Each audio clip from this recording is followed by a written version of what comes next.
Ahojte načenci a načenkyne čítania, vítajte pri ďalšom knižnom videu, keďže sa mesiac s mesiacom stretol a my máme ďalšie 4 tipy. Začíname z hurta knihou od Bell Hooks, ktorá je feministka, autorka z Ameriky a volá sa Feminizmus do vrecka o zanietených politikách. Túto knihu vydal Aspekt a je to zbierka rôznych esejí na témy, ktoré sa týkajú feminizmu. A v zásade veľmi pekne to tu pomenovali na záverečnej strane tej knihy. Keď sa o feminizme dozvedia viac, nebudú sa ho báť. Takže ak náhodou máte obavy alebo nie úplne sympatiu voči feminizmu, tak možno skúste túto knihu a bude to aj menej strašidelné a možno aj trochu sympatickejšie.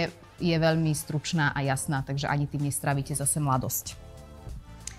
A ďalšiu knihu som doniesla od Irvina Jaloma, ktorý je absolútne fantastický autor a jeho životopis je jedna z mojich najobľúbenejších kníh, ktoré som čítala. Toto je ale román, volá sa Když Nietzsche plakal, alebo teda Keď Nietzsche plakal. Dostala som ju ako úplne prvú zo série Jalomových kníh od mojej kamarátky a je to o fiktívnom stretnutí Friedricha Nietzscheho a psychológa, ktorý je jedným zo zakladateľov psychoanalýzy alebo z predchodcov psychoanalýzy, aby som bola presnejšia, Josefom Breuerom. A vlastne Nietzsche za ním prichádza a konzultuje s ním svoje rôzne pochody mentálne a je to super zaujímavé, je to veľmi pekne napísané a je to vlastne taká až romantická posadnutosť o priateľstvom a mocou a svetom, v ktorom ten Nietzsche tak nejak nevie úplne plávať a ten Breuer mu trošku pomáha ním prechádzať. Takže v zásade je to trošku aj pre tých, ktorí robia aj v pomáhajúcich profesiách, podľa mňa zaujímavé si prečítať a pre nás všetkých, pretože niekedy je fajn ísť na terapiu, ak to tak cítite a ak s niečím bojujete. Aj tento síce fiktívny rozhovor, ale určite veľa z neho bolo aj pravdivé. Je pekne napísaný. Odporúčam. Neviem, či inak tá kniha sa ešte dá úplne zohnať, ale určite sa dá zohnať v antikvariatoch a možno aj niekde inde. A hociaká kniha od Jaloma určite neprehlúpite. Odporúčam. Potom tu máme životopisnejší príbeh, ktorý je teda literatúra faktu. Je to o Rudolfovi Weiglovi, ktorý má titul, alebo teda tiež je to v češtine, ale keď to preložím, záchranca tisícov životov.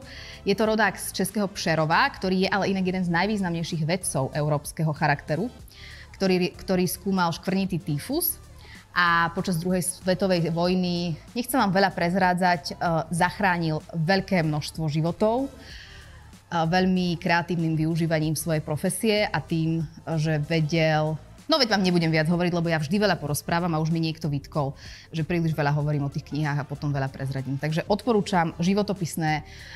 Nie je to úplne že najjednoduchšie čítanie, ale je to veľmi zaujímavé, možno na časti sa to dá. A už ide nám jeseň, zima, to sú akurát mesiace, kedy zvládneme aj takúto ťažšiu literatúru.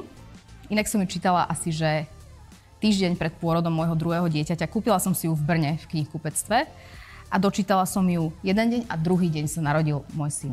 Čo vám teda nesľubujem, že ak ste tehotní, že to tak bude, ale u mňa to tak fungovalo. Príliš veľa zbytočných informácií. A prichádzame k poslednej knihe, ktorú dávame aj do súťaže. A táto kniha sa volá Prečo je táto v češtine? Dneska mám 3 zo 4 kníh v češtine, ale to zvládame. Táto kniha sa volá Láska a vieda a sú to pamäti Jana Wilczeka. Jan Wilczek je takisto vedec, ktorý prišiel do Ameriky dávno, neviem presne, či to bolo ešte pred okolo 50 rokov, podľa mňa 20. storočia. Je to vedec zo Československa, je to mikrobiológ. A študoval na Lekárskej fakulte v Bratislave. A začal riešiť vírusy, pracoval v virologickom ústave a potom odišiel do Ameriky, emigroval do Ameriky. Tam sa stal veľmi uznávaným vedcom, dostal niekoľko patentov, z ktorých aj teda samozrejme zarobil veľa peňazí. Tuto na zadnom obale je tuto aj s prezidentom Obamom, ktorý ho ocenil. Čiže je to naozaj jeden z najvýznamnejších mikrobiológov sveta, si trúfam povedať. A je to človek, ktorý vyštudoval napríklad Bratislavskú lekárskú fakultu, odišiel do New Yorku. A prečo a ako som na ňo ja vlastne prišla? Pracoval aj na New Yorkskej univerzite, kde ja som chodila.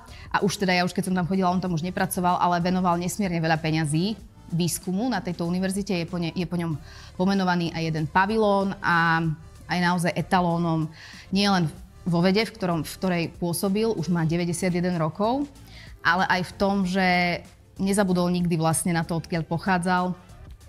a že nezabudol podporovať mladých ľudí. Ozaj veľkú časť svojho bohatstva, ktoré nadobudol vďaka tým patentom, ktoré má, daroval naspäť univerzite a daroval naspäť ľuďom, ktorí sa snažia o tú istú cestu, čo on. Takže niekedy, keď si potrebujeme povzbudiť takúto našu národnú hrdosť, tak si možno je dobre spomenúť aj na Jána Vilčeka, ktorého na Slovensku až tak nepoznáme, ale ja som ho vlastne paradoxne spoznala v New Yorku na univerzite ako fantastického rodáka a bolo zaujímavé, že vlastne ho tam všetci poznali a vedeli, že je zo Slovenska, vedeli, že je po ňom pomenovaný aj ten pavilón.